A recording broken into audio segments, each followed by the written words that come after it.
러시아 비즈니스 신문에서 보고한 바에 따르면 푸틴 친화적인 올리가르 아리스 우스마노프 소유의 중국 칩 중 최대 40%가 결함이 있다는 것이 확인되었습니다.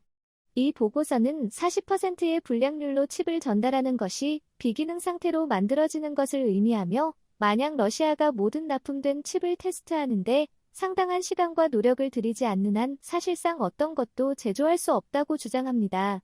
보고서에 따르면 러시아 기업가들은 제재로 인해 주요 수입업자들이 무역을 중단하도록 강제되어 러시아 제조업체가 공식 채널에 비해 많은 문제를 야기하는 무단 공급 업체를 사용하게 만들었다고 주장합니다. 러시아 기업들은 대규모 주문을 내리기 전에 공급업체와 제품을 확인하는 경험이 부족하다고 합니다. 이는 러시아 기업이 중국 공급업체와의 거래 중 자주소가 넘어가는 경우가 많다는 것을 의미합니다. 최근 러시아에서 발생한 수-34 전투기 추락 사고, 엔진 화재로 인해 14명 사망, 100여 명 부상과 중국 칩 사용과 관련이 있는지에 대한 의문을 제기합니다. 이러한 러시아 언론의 보고서는 미국 당국이 이전에 언급한 바처럼 수출 제한으로 인해 러시아가 중국과 같은 위험한 수입 칩에 의존하게 되어 무기 체계를 약화시키고 있다는 것을 다시 한번 입증합니다. 또한 중국이 독립적으로 개발한 첫 번째 여객기로 주장되는 비행기들이 여러 국가에서 정지되고 몇몇 국가에서는 이 비행기들을 스크랩으로 판매하는 사례도 있습니다. 중국 제조의 신주커 60지형 여객기는 중국의 최초로 독립적으로 개발된 여객기로 소개되었습니다. 그러나 이 비행기는 캐나다의 프렛 앤드 위트니의 엔진과 미국의 콜린스의 항법 시스템을 포함한 외국 기술의 혼합물처럼 보입니다. 비록 상당한 양의 서양 기술을 도입했지만 신주커 60은 유럽연합과 미국으로부터 비행 인증을 받지 못했습니다. 따라서 주 고객은 주로 제3세계 국가들입니다. 2013년 말까지 신주커 60은 전 세계에서 210건 이상의 주문을 받았으며 16개 국가에 88대를 납품했습니다.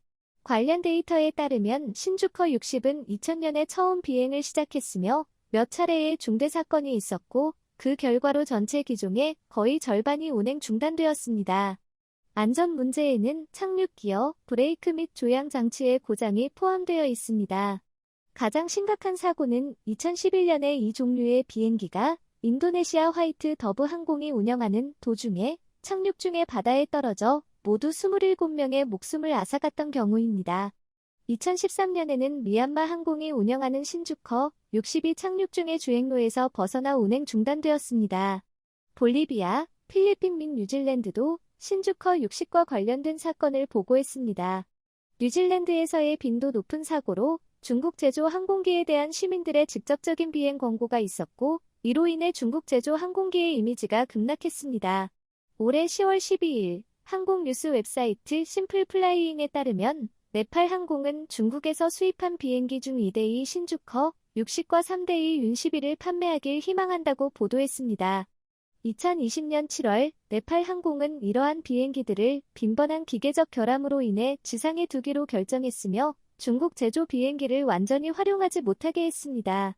네팔 항공이 구매한 이 5대의 중국 비행기의 초기 총 비용은 7,930만 달러이며 현재 이들을 260만 달러에 판매하려고 하고 있습니다. 내부자들은 그들이 본질적으로 가치가 없다고 주장합니다. 게다가 중국 당국이 국가 자랑으로 떠오르는 최초의 국산 대형 여객기인 C919를 선전하고 있습니다. 그러나 실제로 C919은 완전히 중국에서 생산되지 않고 국제 입찰로 설계되었습니다. 엔진과 같은 핵심 정밀 부품은 여전히 외국 회사에서 구매되어 어떤 사람들은 그것을 조립식 복제품으로 비웃고 있습니다. 올해 5월에 중국 동방항공은 C919의 첫 글로벌 운영자가 되어 2대를 납품했습니다.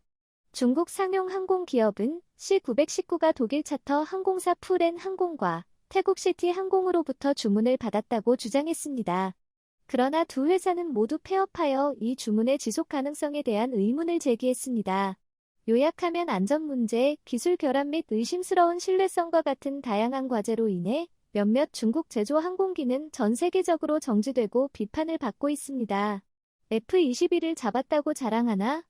중국 레이더는 이스라엘군이 F-16에 의해 파괴되었다. 실제 전투에서 중국 제조 무기는 고철 같다. 중국에서 제조된 G-27 스텔스 방어 장거리 레이더는 330km의 감지 범위, 150m의 위치 정확도, 10초 내에 128개의 대상에 대한 정보 처리 능력을 자랑하며 미국이 스텔스 전투기 F-21을 포착할 수 있다고 주장합니다. 그러나 실제 전투에서 이것은 보통 이스라엘 항공기를 감지하지 못했을 뿐만 아니라 은밀한 F-22 전투기를 더더욱 발견하지 못했습니다. 중국과 러시아 간의 이해관계 충돌이 드러나고 있습니다. 중국의 열강이 러시아의 고객에게 열악한 무기를 판매하는 것을 폭로합니다. 파키스탄은 큰 타격을 입었습니다. 중국이 S-26T 잠수함 수출이 반송되었습니다. 태국 당국은 엔진이 기준을 충족하지 않는다고 주장합니다. 대만 군사 조달 스캔들, 중국 본토 부품 사용한 장갑차. 대만군은 국내 개발된 투명한 표범 장갑차와 관련된 군수품 조달을 포함한 중대한 스캔들을 조사 중입니다. 계약된 기업들은 중국 본토 부품을 사용하여 장갑차를 생산하면서 약 60명의 군인 및 계약업체를 구류 및 조사하게 되었습니다. 검찰은 현재 계약업체 4곳이 계약을 위반했다고 주장하고 있습니다. 당국은 목요일에 섬 전체에서 예기치 않은 검사를 실시하여 거의 60명의 군인 및 계약업체 구성원을 체포하고 다양한 문서와 증거를 압수했습니다. 전문가들은 이 사건이 대만의 군사감시 체계의 결함을 나타내고 군사 비밀의 유출을 보여주고 있다고 지적합니다. 중국 본토에서 저렴한 재료를 구했으며 이는 대만의 군사감시 체계의 결함을 나타내고 있습니다. 현재의 투명한 표범 장갑차는 이미 여러 가지 문제를 겪고 있습니다. 그 중에는 부품 고장이 포함되어 있습니다. 러시아와 우크라이나 간의 충돌 이후 유럽 및 미국 자동차 제조업체뿐만 아니라 일본 및 대한민국 제조업체도 러시아 시장에서 철수했습니다. 중국 자동차 브랜드가 현지 시장에서 주요 역할을 하게 되었습니다. 자료에 따르면 유럽 충돌 이전 중국 자동차의 러시아 수출 비중은 현재의 49%로 증가했습니다. 6월에만 수출된 중국 브랜드 자동차의 총 가치는 10억 달러를 넘었습니다. 러시아 분석회사의 발표에 따르면 중국 자동차는 올해 6월에 러시아 시장 점유율의 49%를 차지했습니다. 대조적으로 2021년 6월에는 중국 자동차가 러시아 시장 점유율의 7%를 차지했습니다. 중국 국내 브랜드 중에서는 하발, 체리 및 글리가 가장 많은 혜택을 누리고 있습니다. 현재 2세 브랜드의 결합된 판매는 러시아의 신차 판매의 거의 40%를 차지하고 있습니다. 그러나 판매 증가에 따라 러시아인들로부터 중국 자동차에 대한 불만이 나오고 있습니다. 매체 보도에 따르면 올해 러시아에서 판매되는 중국 자동차 브랜드의 고장 및 정비 빈도가 35% 증가했습니다. 러시아에서 판매되는 거의 모든 중국 자동차 브랜드가 고장률이 증가한 경향이 있습니다.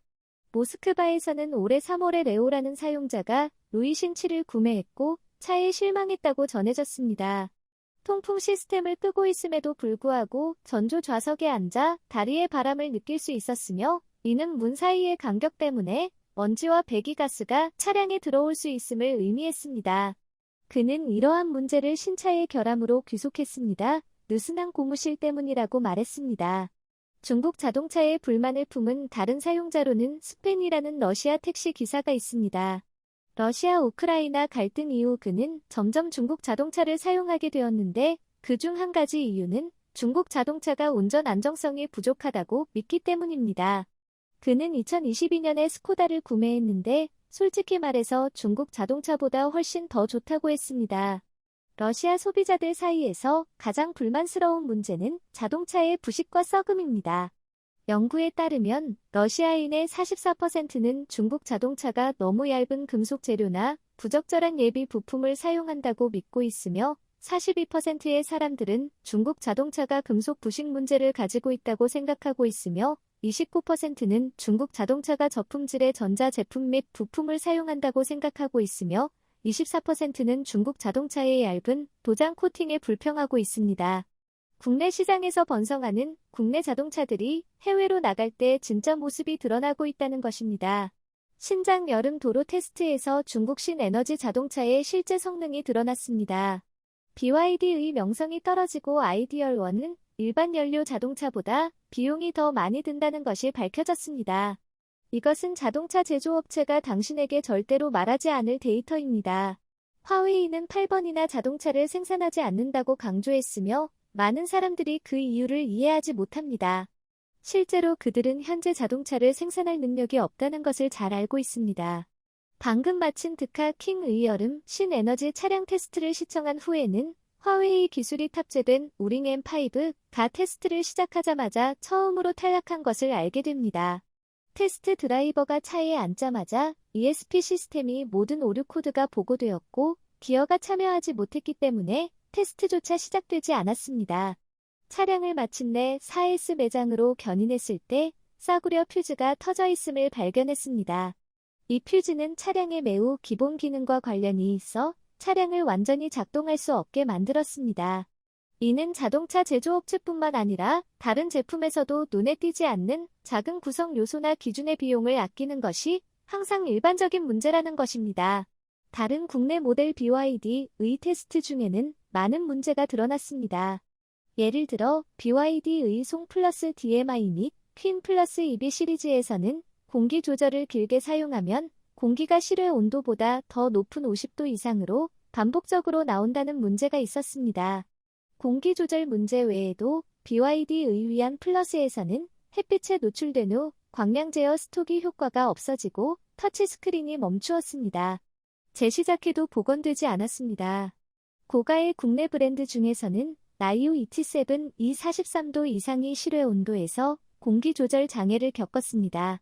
테스트 드라이버는 불편함을 느꼈으며 통풍 시트를 사용하더라도 식감이나 편안함이 느껴지지 않았으며 오히려 바지 전체가 땀에 젖은 상태였습니다. 아이디얼1 역시 고온에서 공기가 불어나와 58도에 이르는 온도에 도달한 경험이 있었습니다.